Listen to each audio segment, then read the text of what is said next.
میں دل کے درد سے یہ کہہ رہا ہوں کہ یہ پتا تھا کہ گرفتار ہو جائیں گے، آنسو گیس چل سکتی ہے، لاٹھی چل سکتی ہے، ہاتھ پیر ٹوٹ سکتے ہیں، لیکن جو گولی ہم نے ان کو ہندوستان پہ چلانے کے لیے دی ہے وہ میرے سینے سے آر پار کبھی نہیں ہوگی، کبھی نہیں ہوگی، کبھی نہیں ہوگی۔ یہ گولی تو ان لوگوں کے لیے ہم نے تمہیں دی ہے کہ جو لوگ سری نگر میں مسلمانوں کا خون بہاتے ہیں، یہ گولی پاکستانیوں پہ چلانے کے لیے نہیں، یہ گولی پاکستان اور اسلام کے دشمنوں پہ چلانے کے لیے ہے۔ بسم اللہ الرحمن الرحیم۔ السلام علیکم ناظرین، پہلے آپ یہ ویڈیو ملاحظہ کریں، پھر اس پر تفصیلاً بات کرتے ہیں۔ میں سمجھتا ہوں جناب چیئرمین صاحب کہ کوئی بھی سیاستدان ہو، سیاستدان گولی نہیں مارتا۔ سلیکٹڈ کی بات ہوئی، ہمیں سلیکٹڈ بھی کہا گیا، پتہ نہیں کیا کیا کہا گیا، شکر ہے قاتل تو نہیں کہا گیا، قاتل تو نہیں ہے، ہمارے ہاتھوں میں کسی کا خون نہیں ہے، شکر الحمدللہ۔ دل سے سن لیں، میں دل سے ہی بات کرتا ہوں، کہتا ہوں وہی بات، سمجھتا ہوں جسے حق۔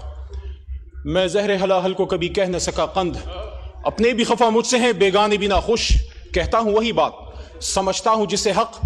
اور یہ کبھی آپ خان صاحب سے پوچھئے گا کہ خان صاحب کے نزدیک جا کے ان کو سچی بات کون کرتا ہے۔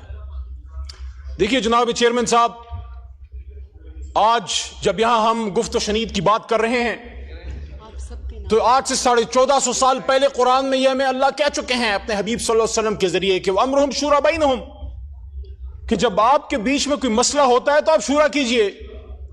لیکن ہم وہ بدقسمت، معاذ اللہ وہ بدقسمت قوم ہے، افسوس سے میں کہنا چاہ رہا ہوں کہ آدھا ملک گوا کے اپنے بچوں کا خون اس سے پشاور کی پاک دھرتی کو رنگین کروا کے ہم نے آج تک ہوش کے ناخن نہیں لیے۔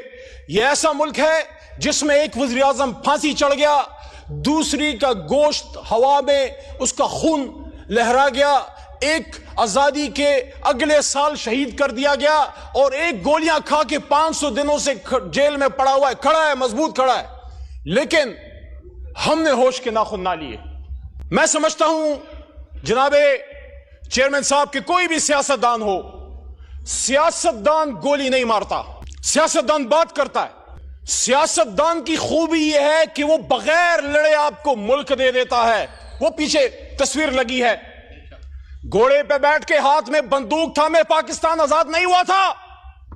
پاکستان ایک پولیٹیکل ورکر نے قلم کی طاقت سے ایک بیرسٹر لنکن زن کے اس نے ہمیں حاصل کر کے دیا تھا۔ افسوس اس کی صرف تصویر پیچھے لگانے کے لیے ہم نے رکھ چھوڑی ہے اور مال پانی بنانے کے لیے رکھ چھوڑی ہے۔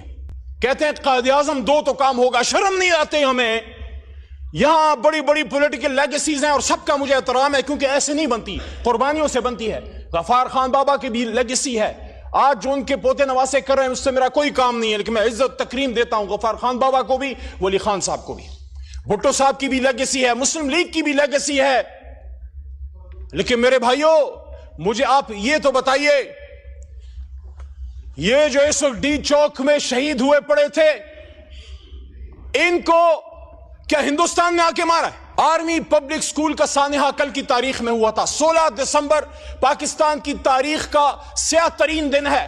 1971 میں اسٹیبلشمنٹ سیاستدانوں کو دوش دیتی ہے، سیاستدان اسٹیبلشمنٹ کو دوش دیتے ہیں۔ اتنی بڑا پاکی داما کی حکایت، دامن کو ذرا دیکھ، ذرا بند قبا دیکھ۔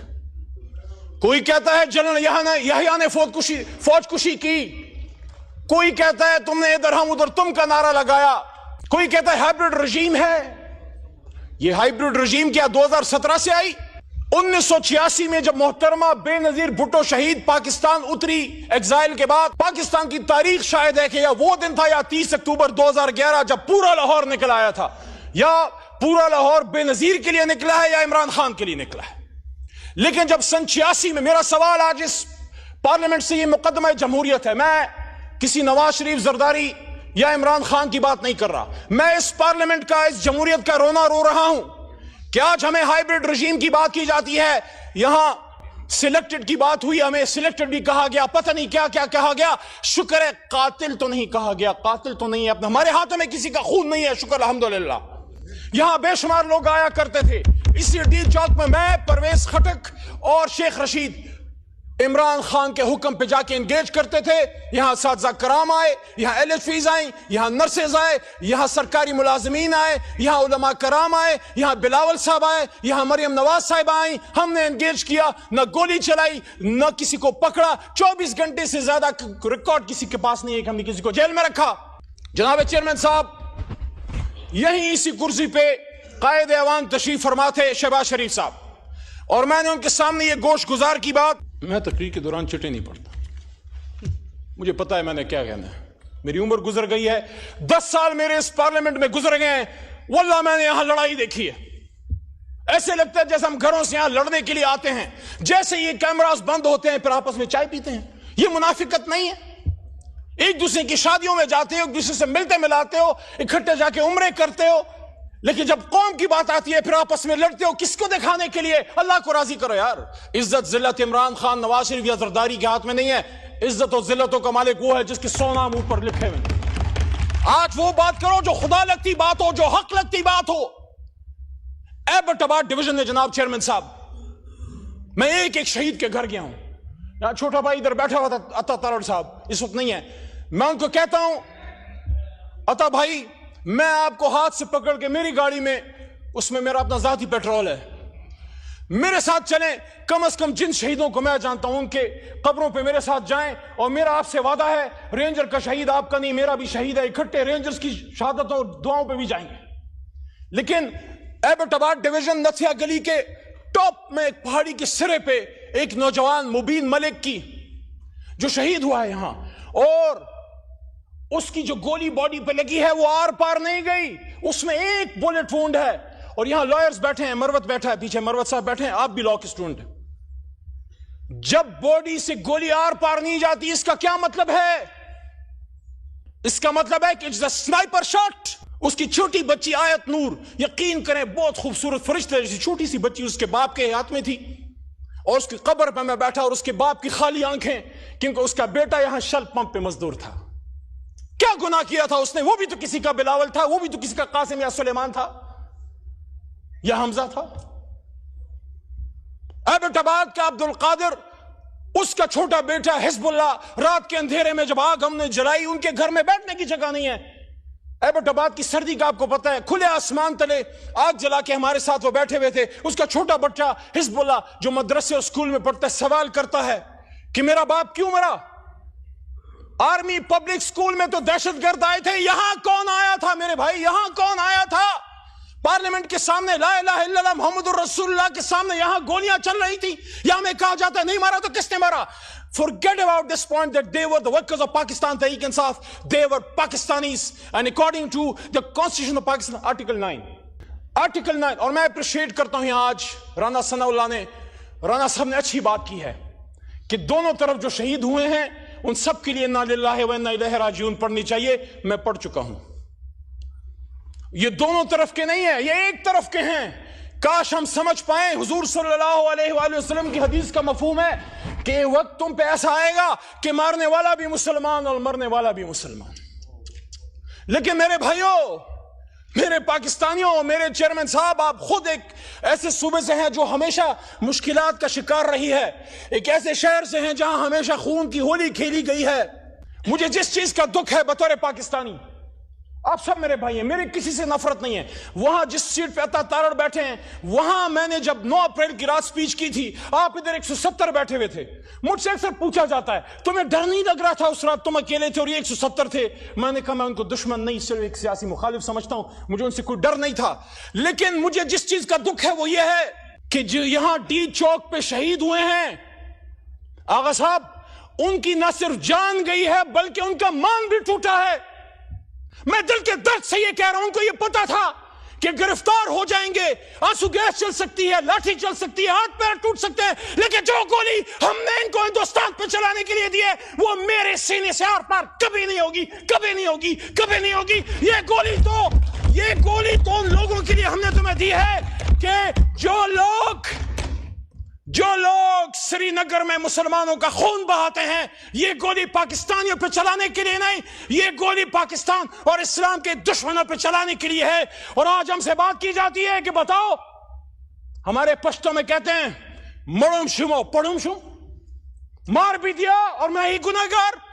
مغل نیم چې غمونو ته بجاړم مروت صاحب ته په پوهېږې مغل نیم چې زخمونو ته بجاړم خپل انتقام په پر هرونو کې رانغاړم زه پښتون چې لږ دمه شم لږ سم شم د ذرې حساب به درنه غواړم.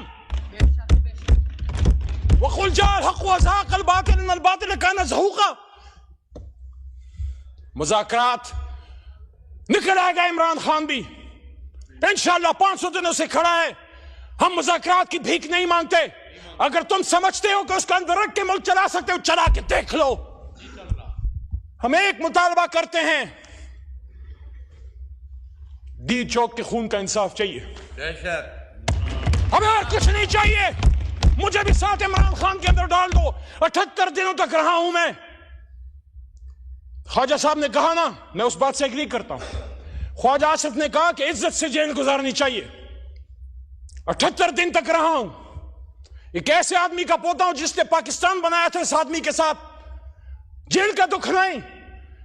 جس کوٹلی میں 6/8 میں ممتاز قادری کو آپ نے رکھا اس میں رہا. پشاور جو میرا اپنا شہر ہے جہاں پلا بڑا ہوں وہاں صوفی محمد کو تحریک نفاذ شریعت محمدی کے صوفی محمد مرحوم صاحب کو جس 6/8 کی کال کوٹلی میں رکھا میں بھی ادھر رہا ہوں. میں نے بھی کبھی یہ بات اسمبلی کے فلور پہ نہیں کی لیکن خواجہ صاحب نے بات کی ہے تو میں بھی کہہ رہا ہوں ہم نے بھی جیل کاٹی ہے جوان مردی سے کاٹی ہے.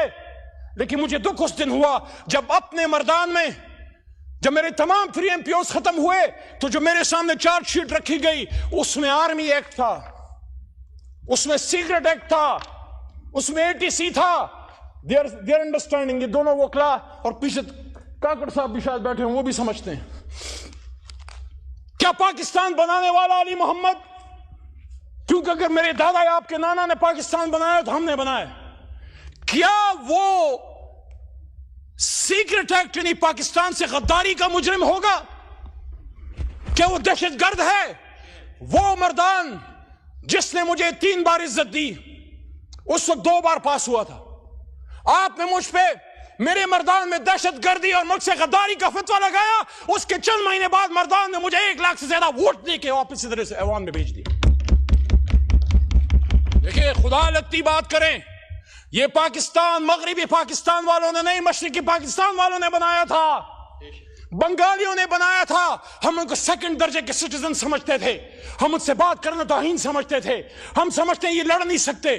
ہم سمجھتے ہیں سول سروس نہیں چلا سکتے. وہ جیت گیا ہم نے اس کو حکومت دے دیتے. حکومت کیا ہو جاتا. ہاں غیر ملکی سازشیں ہوئیں.